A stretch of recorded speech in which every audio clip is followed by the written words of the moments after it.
realize. My tank sprung a leak. I'm stuck. And the only place close enough.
Registration accepted.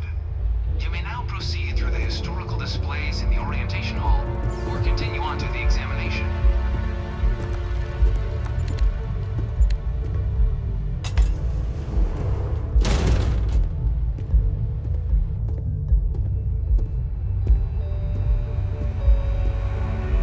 In 2150, humanity learned the Earth's magnetosphere would collapse sometime in the next half-century, eliminating all life on the planet. Decisive action was required, but the secure transport of an entire civilization would demand a new kind of cooperation, a new kind of courage, and a new kind of union. Thus, in 2159, the United Colonies were formed to make that journey possible. Just 1 year later, the Galileo, the first of many colony ships, touched down here on Jemison, beginning a new era of human history, the age of the United Colonies. The effort and planning it must have taken to evacuate literally the entire planet. Can you imagine? The logistics alone must have been mind-boggling.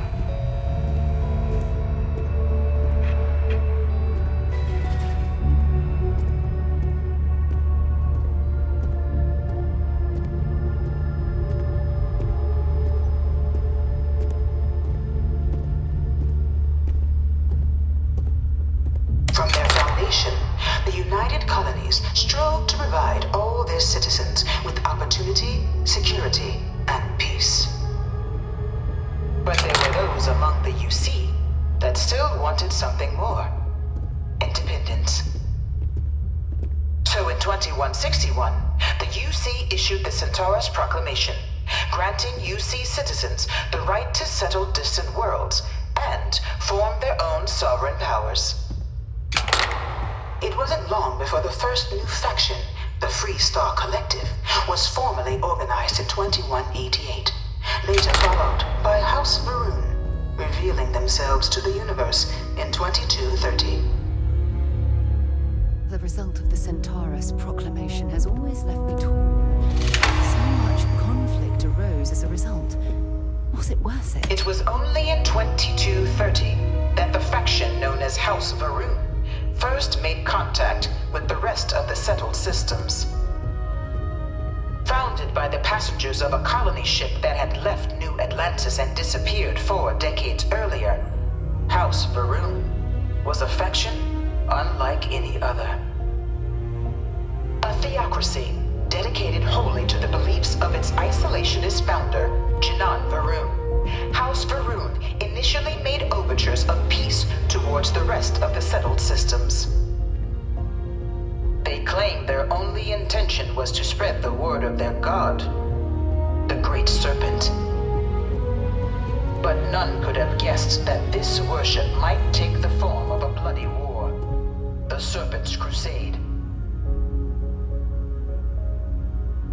The Freestar Collective was initially founded in 2188, when the citizens of Aquila banded together with the pleasure city of Neon in mutual defense. But in 2194, after the deployment of a UC medical star station in orbit around their world, the citizens of Narion also requested to join the collective. The resulting rise in tensions between the Freestar Collective and UC culminated in the settled system's first intergalactic conflict, the Narion War. Despite a decisive victory by the UC, the colonies permitted the citizens of Narion to join the collective, forming the basis for the fiercely independent union that persists to this day.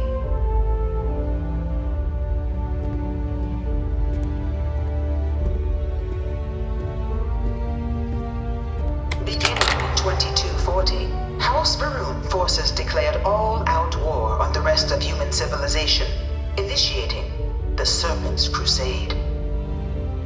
Over the next 23 years, thousands of Freestar, UC, and independent souls were killed by agents of House Varun in the name of their serpent god. It was only with the death of their founder in 2263 and the succession of his heir Jarek that House Varun finally sued for peace. There remained, however, select members of House Varun who refused to recognize the cessation of hostilities their leaders established. Even after House Varun's mysterious disappearance, these zealots remain a threat to all who encounter them. Their pacification, a goal of all space.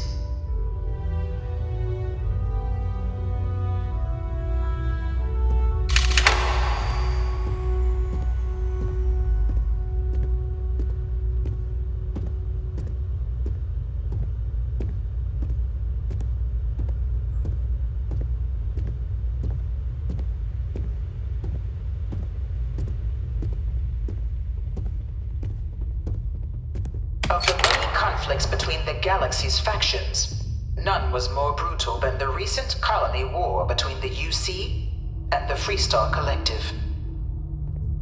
Set off by the unauthorized Freestar colonization of Vesta's Pride in 2308, a direct violation of the Narion Treaty, the colony war spread quickly across the galaxy. Both sides deployed every tool at their disposal. Armadas of warships, mechanized combat platforms, or mechs, even bioengineered alien creatures, the infamous UC xeno-weapons. It was only in 2311 at the Battle of Cheyenne that the scales finally tipped, the Freestar Collective, utilizing their civilian fleet as a human shield, successfully crippled the superior United Colonies Navy. After their shocking victory against the galaxy's greatest navy, the Freestar Collective offered terms of peace, which the colonies, out of an interest in staving off any further human costs, accepted. The galaxy has been rebuilding ever since. The colony war was a horrible conflict that irreparably wounded the settled systems. There were times I felt that it would never end. Few settled worlds were left untouched by the colony war. But nowhere could the viciousness of modern warfare be seen more clearly than on the Freestar planet of Nira. Initially occupied by invading United Colonies forces as a forward operating position, repeated attempts to take and retake the planet by collective forces led only to devastation. Swaths of the world were transformed into scorched husks, a nightmarish testament to the depths of human ingenuity and human cruelty. And today, Nira remains a continuing reminder to the horrors of unfettered war.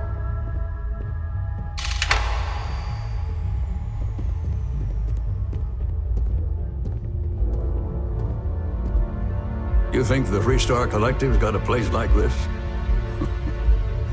Probably take too many bribes to get it off the ground.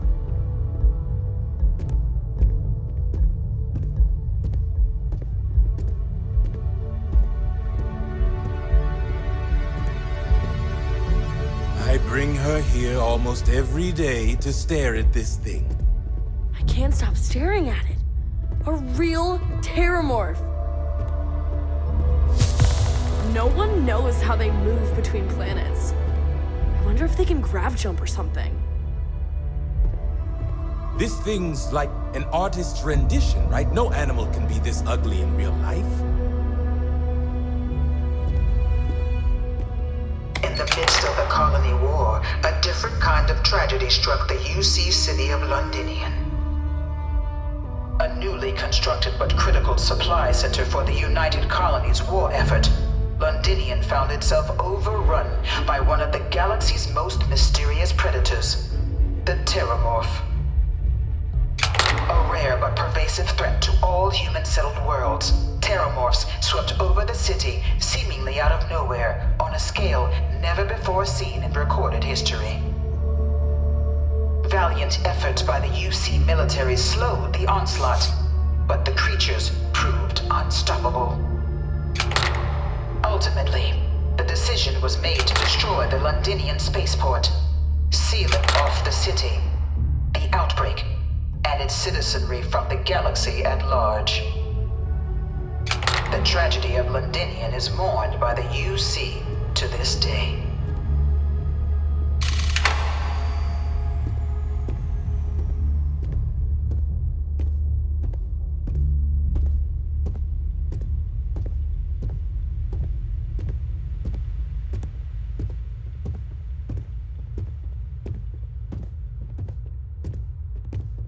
After the devastation wrought by the colony war, the UC and the Freestar Collective came together to ratify a treaty that became known as the Armistice. Both sides agreed to a vast reduction in standing forces, and that xenoweapons and mech warfare would be outlawed. All related research was sealed away, accessible only in cases of dire emergency. But the Collective had another demand, that the active commanders of the UC military stand trial for their actions. The United Colonies, in the interest of peace and galactic security, agreed. In 2311, 3 United Colonies senior officers were found guilty. Commander Henry Durant, General Indira Rastogi, and Fleet Admiral Francois Sanon, known better as Ve Victus. All were sentenced to death for their actions, bringing the colony war to a close and returning peace to the galaxy at long last. I was a strong supporter of the armistice. All of the terrible weapons that both sides used against one another. It had to end.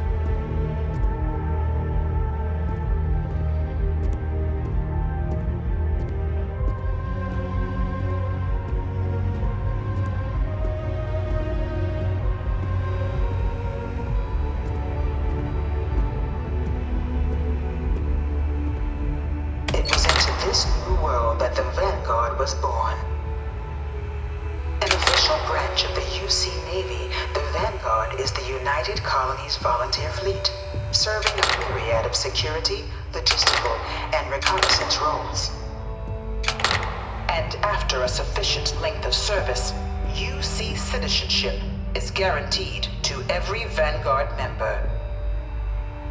Open to all captains, regardless of origin, the Vanguard is leading the charge to protect and support the citizens of the United Colonies, wherever in the galaxy they may be.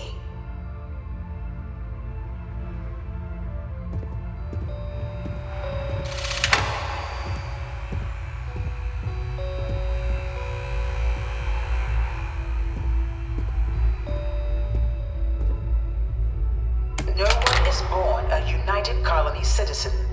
Only through service to the UC can one hope to earn one's citizenship. But the UC prides itself on taking care of its people. Cost of living controls mean citizens pay less than their foreign counterparts for needs big and small. All citizens are issued a grant upon joining to get themselves on their feet. And only UC citizens have the opportunity to purchase property, getting the chance to live in one of the most beautiful cities in the settled systems. By joining the Vanguard today, you too can begin earning your place here, in the heart of galactic civilization, as a citizen of the United Colonies.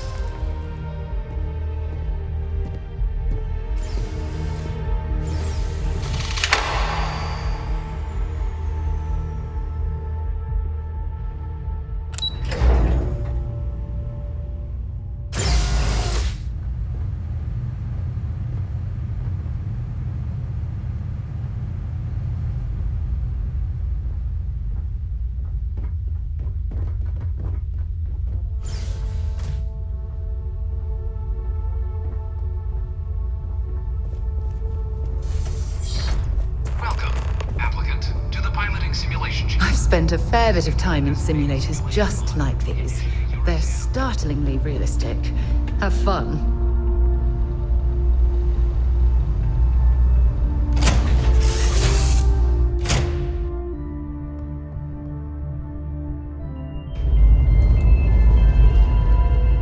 This is the Mark 18 Flight Simulation Chamber, applicant. Currently in orbit around a high-detail recreation of a remote world. When you're ready to begin, please take a seat in the pilot's chair.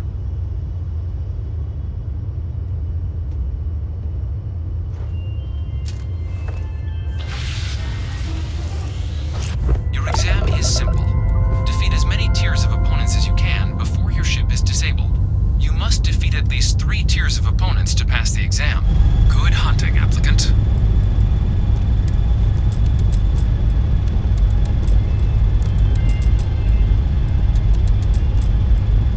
Targets active.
Resuming the examination. New targets active. Shutting down.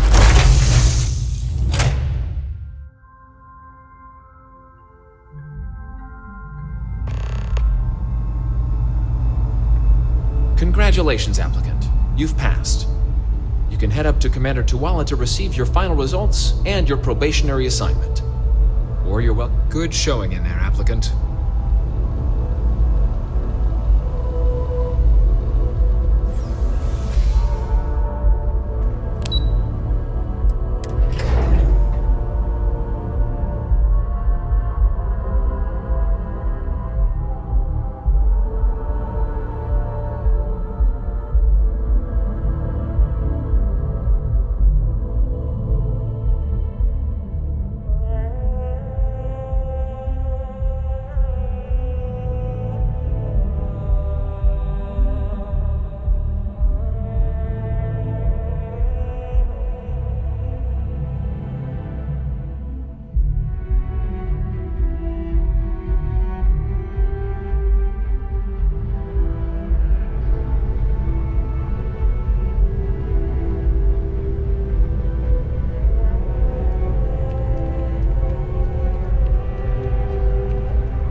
Well, look who's back.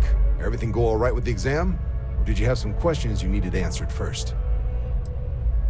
Me? 6, 7 years now? Was a recon squad commander in a former life, so it wasn't too big a jump bossing around foreign pilots instead. But Vanguard's been a quality assignment.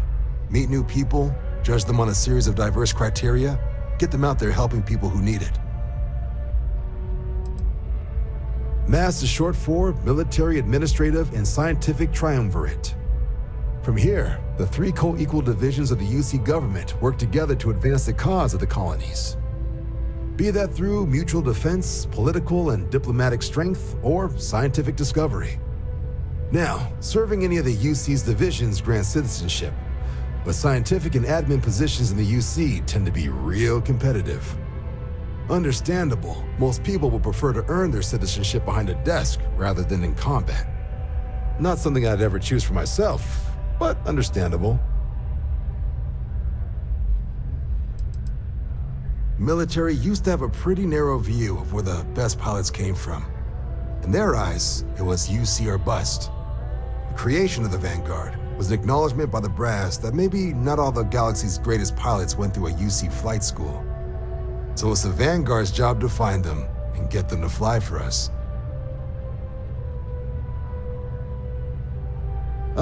So these are your numbers that just came through then. You ready to hear how you did?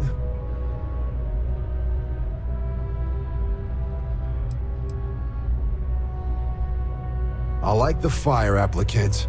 Let's get into it. So, looking at the data, hit every mural in the orientation hall, huh? A test of preparation and thoroughness. 2 traits the Vanguard values highly. Psychological results are all within expected levels. Navy doesn't have room for folks that'll fall apart the first time they're trying to outrun a homing missile. Now, how'd you do against your foes? All right, clear tier 3. We try to set a high bar, so that's no small feat. Nice work. Hell of a job. I might even let you fly me around sometime. So then, looking at your results as a whole, and presuming you're successful in completing your probationary mission, you could have your UC citizenship after only 10 years service. Better than your average lab rat or diplomat, but pretty standard for folks going out into combat. 10 years might seem like a long time, but it's worth the climb if you wish to become a citizen. So, sounds to me like we've got Vanguard material on our hands. If you're interested, we could bring you on as a provisional member today. Get you the credits you've earned, then send you out on your probationary mission. First though, all UC service people, provisional or otherwise, are required to swear an oath. So, you want to make this official? Commit yourself to the cause of the colonies? It's a big decision. John, you're not about to have my compatriot here sign some kind of contract that sells you their grandmother 5 years down the line, are you? Officer's honor, Sarah. This is honest work for honest credits. So, you ready to do the deed?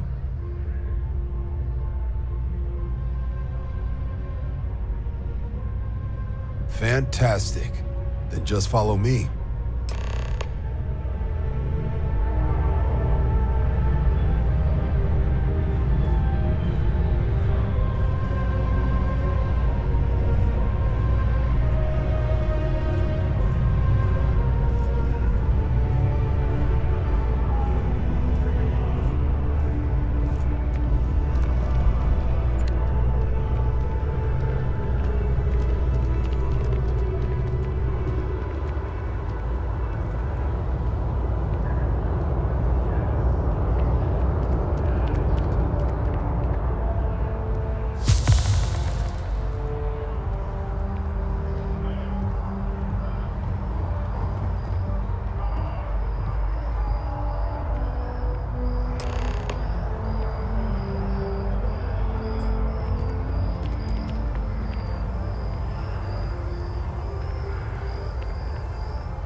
Wouldn't be right doing this where we couldn't see the stars.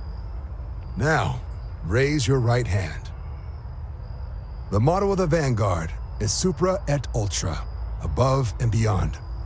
That is where we serve, beyond the furthest reaches of the United Colonies military, and with honor and duty above reproach. Do you swear to protect and defend the citizens of the United Colonies to the best of your abilities? And to uphold the values of the Vanguard, honor, loyalty, self-reliance in all your actions as a member of the United Colonies Navy? Then let me be the first to officially welcome you to the United Colonies Vanguard.